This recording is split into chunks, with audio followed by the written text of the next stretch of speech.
अडवाणी जी ने अपनी किताब में लिखा था, उन्होंने एक किताब लिखी थी और किताब में लिखा था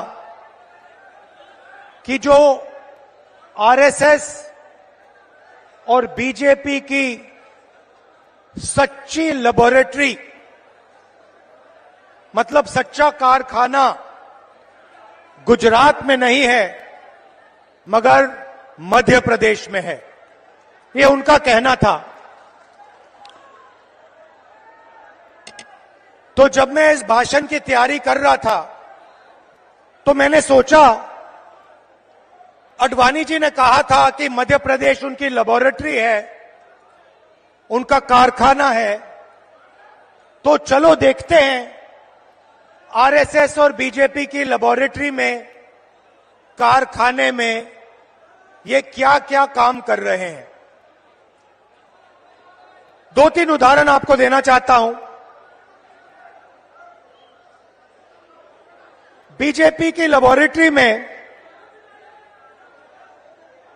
मरे हुए लोगों का इलाज किया जाता है और उनका पैसा चोरी किया जाता है। हिंदुस्तान के किसी और प्रदेश में मरे हुए लोगों का इलाज नहीं होता है, मध्य प्रदेश में मरे हुए लोगों का इलाज होता है और पैसा चोरी किया जाता है।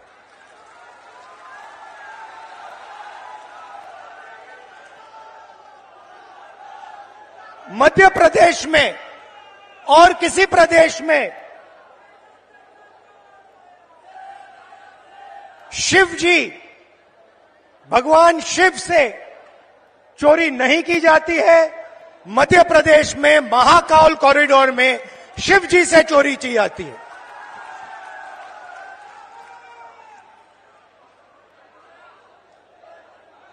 बच्चों के जो स्कूल यूनिफॉर्म होती है,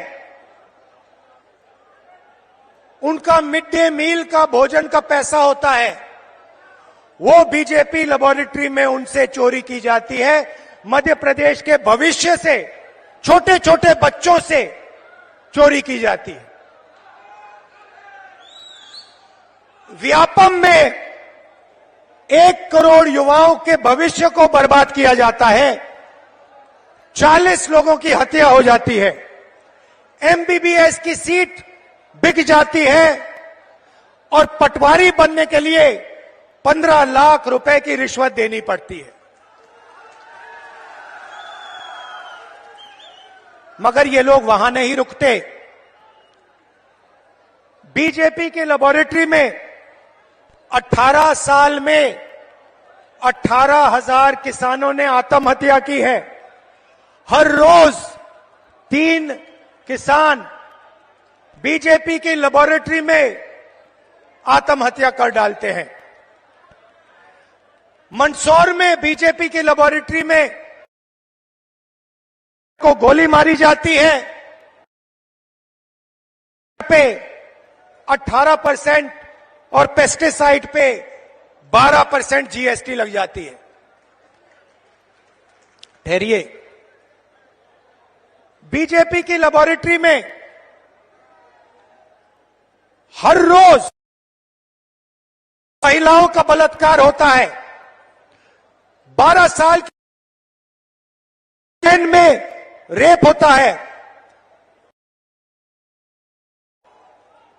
भोपाल में एक लड़की का बलात्कार होता है और जब उसका भाई उसे बचाने की कोशिश करता है तो पुलिस के सामने उसकी हत्या कर दी जाती है। ये बीजेपी आरएसएस की लेबोरेटरी का काम। 45 सिलेंडर 11, और जहां भी देखो वहां पे प्राइवेटाइजेशन और कॉन्ट्रैक्चुअलाइजेशन किया जा रहा है। ये काम बीजेपी की लेबोरेटरी में आपके सामने किया जाता है। बीजेपी के लेबोरेटरी में आदिवासी जिला है। बीजेपी के नेता आदिवासियों के ऊपर पेशाब करते हैं।